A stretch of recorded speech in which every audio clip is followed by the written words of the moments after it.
Fala moçada, bom dia, boa tarde, boa noite. Estamos aqui então para continuar nossas discussões, nossas aulas aí sobre poder, política e Estado. Então aqui a gente trouxemos aí, né, conceitos sobre poder, sobre política, falamos sobre os tipos de dominação legítima, né, e aí a gente chega então no aparato institucional, no Estado. Então a gente traz aí, né, uma conceituação elaborada pelo sociólogo alemão Max Weber, lá no seu livro, né, A Política, a Ciência e a Política como Vocação, né, então escrito ali em 1919, no iniciozinho do século XX, né, então nós devemos, por exemplo, considerar várias questões, né, que vivíamos naquele momento. Aí a gente ainda não tinha a democracia como uma um regime de governo aí que estava tão disseminado ainda, né? A gente tinha muitas restrições à participação eleitoral, então a gente não pode dizer que aquele contexto era um contexto então pré-democracia, né? Então a gente tem que considerar isso aí quando faz essa análise da conceituação de Weber. Beleza, galera? Então é isso. O conceito tá no livro, né? A política como vocação. E ele traz lá um dos argumentos, né, uma frase dita por Trotsky, né? Trotsky foi um dos líderes da Revolução Russa, lá na Rússia, né? Então, no ano de 1918, Trotsky, segundo, né, eu procurei, mas é uma fonte aí que traz no livro, o Weber traz no livro essa fala do Trotsky, que todo Estado é fundado violentamente. E se a gente observar, né, se a gente observar aí, por exemplo, a boa parte da história do Império Romano, por exemplo, a gente vê, né, que a dominação, a formação dos estados sempre teve o controle aí das forças militares, por exemplo, como um dos suportes aí para a organização, né, das instituições estatais. Então, o Tratado de Brest-Litovsk, né, foi aquele acordo logo após a Revolução Russa entre os soviéticos e entre os alemães, né? Então, um período ali após durante o final da Primeira Guerra Mundial, né, tem esse acordo aí, e essa frase do Trotsky o Weber usa como uma das referências aí para o seu conceito sobre o Estado, né, que seria um conceito justamente ligado ao monopólio da violência legítima. Então, o Weber trata aí, né, que o Estado aponta para aquela comunidade humana, né, um grupo de pessoas. Então a gente vai ver isso, nós vamos ver lá que nós temos três elementos principais para a formação do Estado, que é povo, território e soberania, né? Então é necessário que quando o Estado é formado, na formação aí dos Estados, tinha uma comunidade humana ali. Então o Estado, enquanto instituição organizada, ele requisita para si com sucesso no interior de uma determinada região. Então aqui nós temos um elemento territorial, né? Então você tem que ter uma fronteira, um território bem delimitado, e pertence ao seu traço característico, né? Que seria o monopólio da violência física legítima, ou seja, naquele determinado território, né? Pensem em um determinado território. Aqui nós temos, né, que apenas uma instituição pode exercer o controle sobre as outras pessoas, né? Então o que se chama de violência física legítima seria isso. Por exemplo, aqui nessa imagem atrás eu trouxe uma imagem, né, de membros aí de forças policiais, ou seja, existe um órgão e apenas ele vai fiscalizar as ações que acontecem em um determinado território. Beleza? Ou seja, é um monopólio. Você não pode ter outros grupos, outras, vamos dizer assim, milícias armadas, um poder paralelo, por exemplo, né? O Estado ele requisita para si, né? Então aqui como falo, ele requisita para si com sucesso, né? Então ele traz entre parênteses, né? A gente sabe que hoje, por exemplo, se a gente for entender a realidade brasileira, a gente pode ter as milícias aí, por exemplo, no Rio de Janeiro, a gente pode ter comunidades aí que são dominadas talvez por grupos ligados ao tráfico de drogas, que fazem com que o Estado acabe não tendo esse sucesso completo, né, de ter o monopólio legítimo da violência. Então, o Estado moderno, para Weber, é uma associação institucional de dominação que aspira a monopolizar com sucesso no interior de uma região violência física legítima enquanto meio de domínio, e que unifica para para esse fim, os meios de funcionamento materiais nas mãos de seus dirigentes, ou seja, os líderes do Estado, dispondo de funcionários, né, funcionários estamentais, propriamente legitimados no seu conjunto e se colocando em seu ponto mais elevado no seu lugar. Então, aqui a gente vai tendo com Weber algumas características, aí, que a gente vai chamar depois de algumas características que seriam universais aí dos estados, segundo a perspectiva weberiana, tá certo? É uma perspectiva muito utilizada, né? O Weber tem uma característica analítica muito forte, então ele vai fazer uma análise mais descritiva, apesar de que a gente pode dizer sim que ele toma uma questão valorativa, né, já que ele fala aí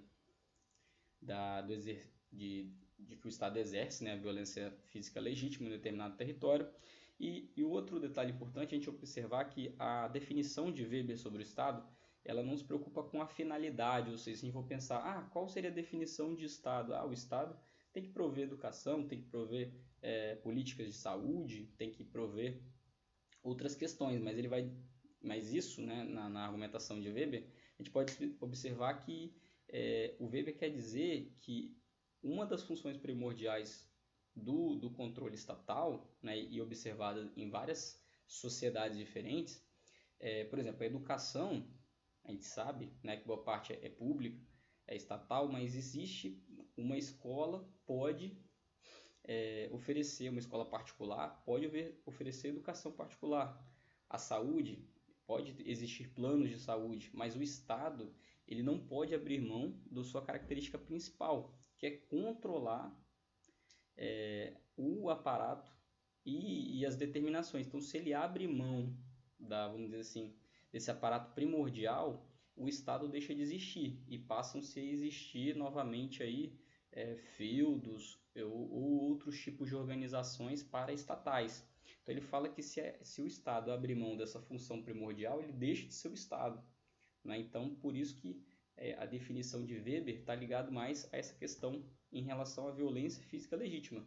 Mas a gente vai ver que isso, por exemplo, tem várias implicações.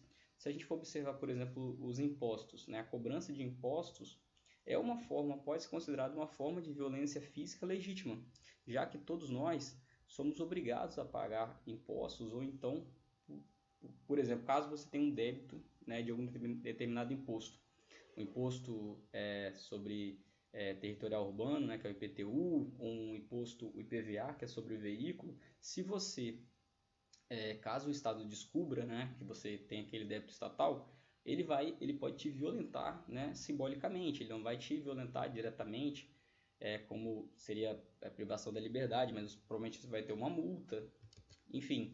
Isso vai fazer com que isso pode ser considerado, então, uma violência física legítima do Estado. A cobrança de impostos, a fiscalização da vigilância sanitária ou a fiscalização de um órgão, por exemplo, também pode ser a forma com que o Estado encontre, né, para exercer o seu domínio aí sobre os territórios. Então, estes são exemplos aí que a gente pode observar essas características. Então, de uma forma mais resumida, para Weber, né, o Estado é o detentor, aquele que detém o monopólio, né? Quando a gente pensa em monopólio, a gente pensa em exclusividade. Então, ele é exclusivo na organização, né, do que seria a violência legítima, ou seja, ela tem uma legitimidade, ela tem um amparo em lei. Então, por exemplo, vamos pensar que esses soldados, né, que estão na imagem atrás do texto, eles estão controlando a fronteira, as fronteiras, por exemplo, do Brasil.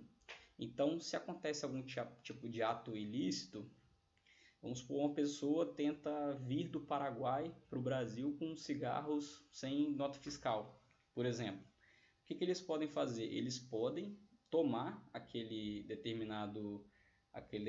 itens que eles não estão cumprindo as regras, né? Eles não estão cumprindo a lei, eles podem tomar. Por exemplo, né? Hoje nós estamos vivendo aí no contexto da pandemia do novo coronavírus.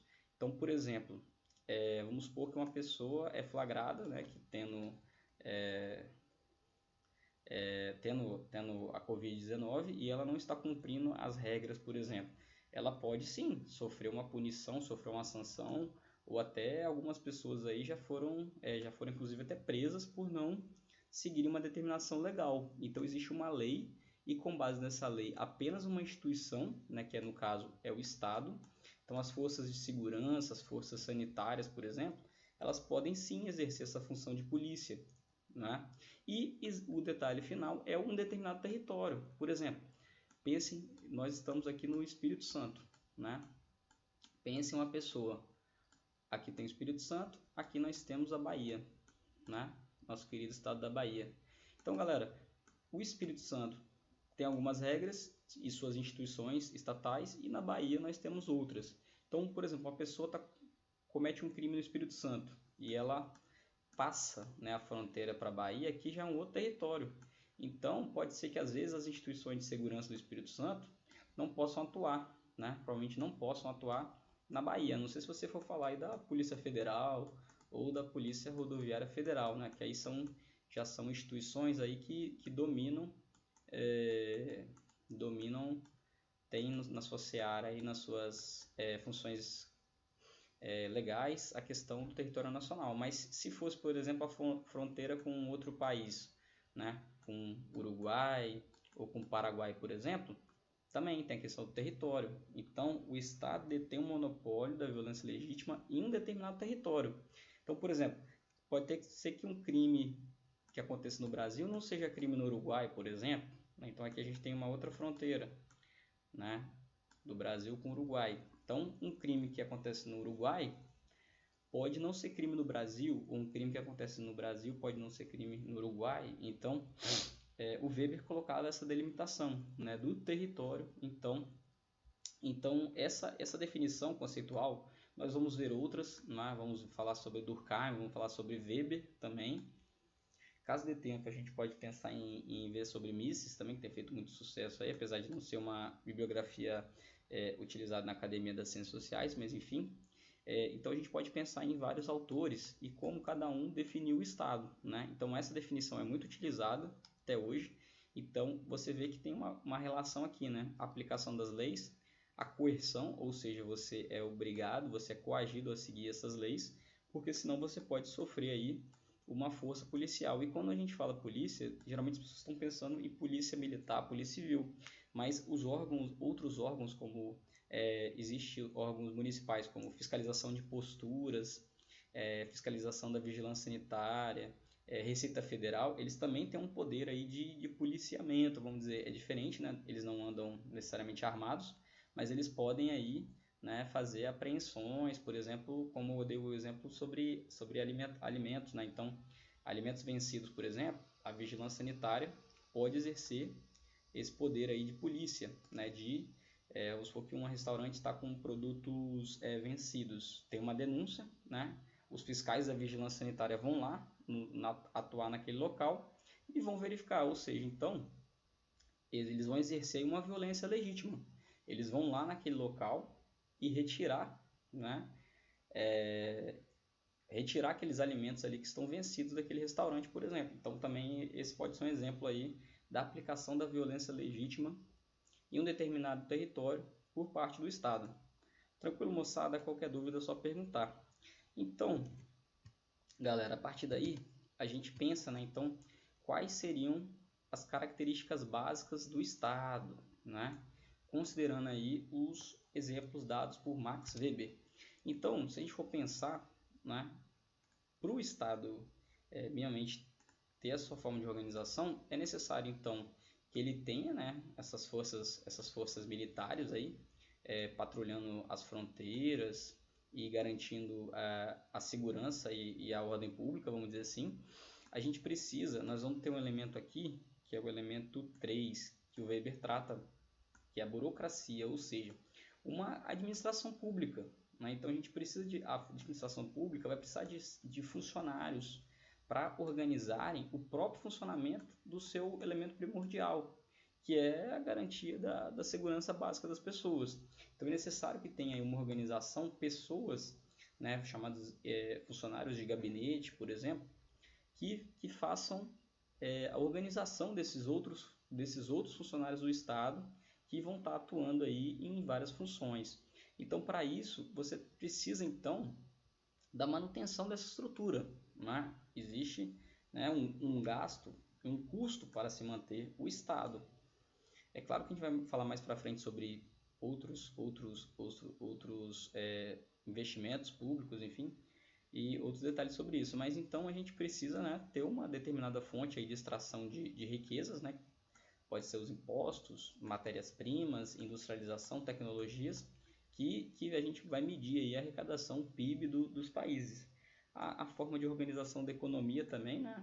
Muitos países têm sua moeda própria, mas muitos compartilham aí por conta de organizações multilaterais, como a zona do euro, por exemplo, nos Estados Unidos. Alguns outros países também, além dos Estados Unidos, usam o dólar também como uma moeda. Então, a sua organização aí, a sua padronização de moedas, ou então a escolha de uma moeda específica para que o comércio tenha uma padronização. E por fim, a gente tem aí dois pontos que já foram abordados, né?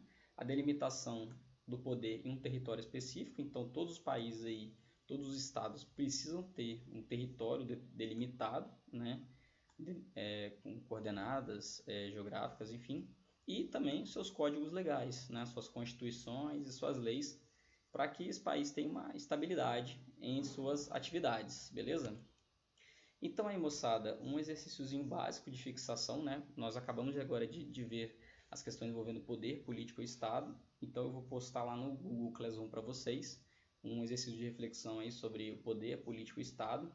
Quais exemplos podemos pensar nas relações de dominação e sobre o Estado contemporâneo e o monopólio legítimo da violência. Busca exemplos de como ele é exercido. Por exemplo, se a gente for correlacionar o monopólio legítimo da violência com a democracia, pensar com o Estado democrático, será que essa violência legítima ela tem excessos ou ela não tem? Enfim, podemos pensar em exemplos, reportagens e casos concretos para ilustrarmos esse conceito de Weber.